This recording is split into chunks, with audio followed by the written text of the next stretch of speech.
can we talk about grey roots? So, what are we going to do about it? I have bought a few products to try at home.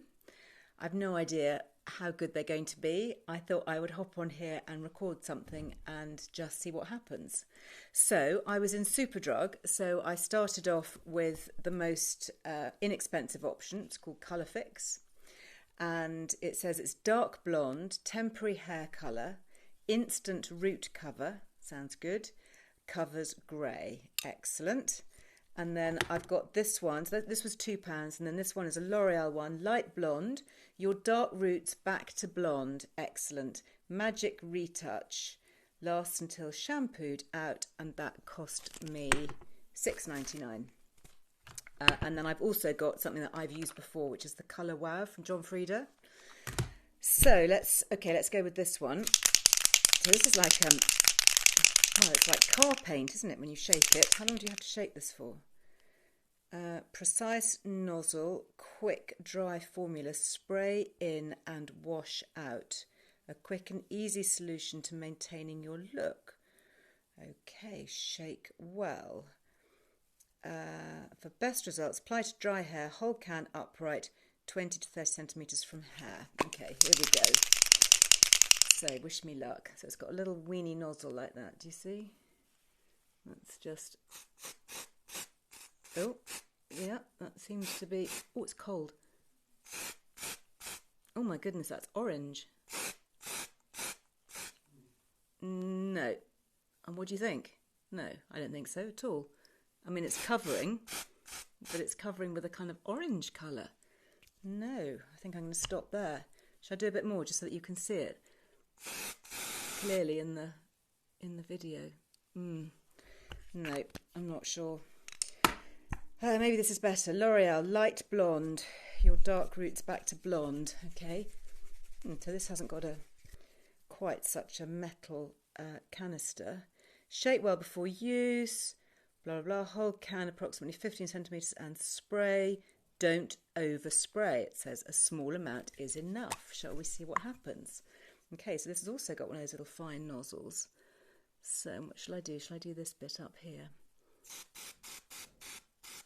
Oh yeah, okay, so bit orange, not as orange as the Superdrug one, but I think, yeah, they're right about not overspraying. You just want to put a bit in there. I'm not convinced. I think I'm turning into a redhead. No, not good, is it, really? Okay, so it's the faithful. I tried. I'm going to go my John Frieda. So this is what I use in between salon visits. I use it for a retouch if I'm doing a photo shoot or something, and maybe particularly a close-up headshot, because I just get this little bit of regrowth around here where my highlights grow out. So I use 2 shades normally. You could just use one, obviously, but I use this one, which just says it's for blonde hair. I think they might have renamed it, actually. This is quite an old one. You can see I've been using it for quite a long time. So that's just a sort of basic blondie colour. And then this one is much more of a sort of platinum blonde. And I think it does actually work if you can use 2 shades, because then, you know, our hair is different shades. Oh, there I am in the mirror. So I think it makes sense to do a kind of a natural look. This comes with a brush that's got an applicator either end, so that's a sort of more of a paint brush. And this is like a little kind of stippling brush. So it's like a really dense eyeshadow. So this is what I would normally do. I would normally just sort of go in and touch up the roots. Gosh, there's quite a lot of regrowth there. It's typical, isn't it? I was just about to go and have my colour done when this lockdown started. So it's definitely much more natural than those sort of orangey coloured sprays. So I just worked that in. Sorry, I've moved away from the camera, you can't see.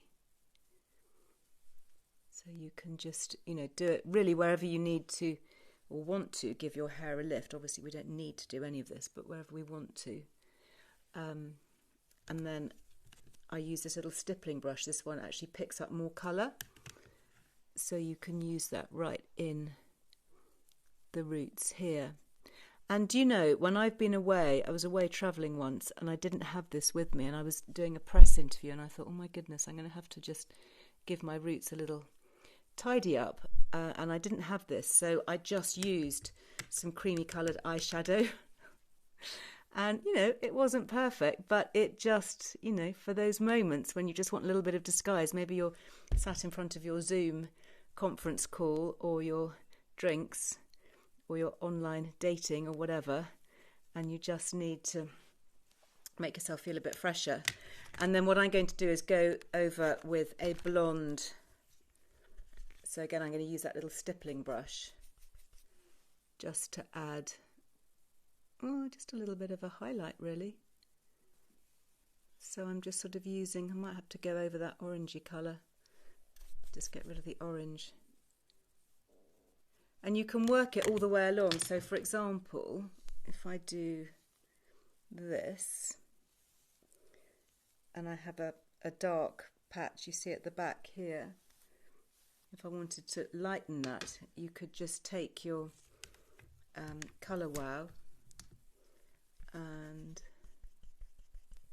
I've got sunshine shining on me, that's evening sun, and you just literally just paint that on. So it's quite a good disguise, and it does just kind of buy you a bit of time, I think, depending on your hair colour, and you just sort of work it in. The other thing that I find works quite well is the Batiste dry shampoo. If you've got hair colour like mine, so you wanted to get a little bit lighter, or even just good old-fashioned talcum powder, just rub through your hairline. It's amazing, this kind of make, do and mend. Anyway, I'd love to hear your home hair colour tips, because I also bought this, Last Resort. I don't know if I'm brave enough to use it. What do you reckon? It says it blends 3 tones of blonde and highlights, but it is a permanent colour, so I'm not sure. Let me know what you think. I'd love to share home hair inspo. Are you home dyeing? What's going on? Are you just letting it grow out? Are you embracing the grey? Do you think we should just ignore our roots, or we should try and cover them up? Let me know what your home tips are. I'd love to hear. Bye for now.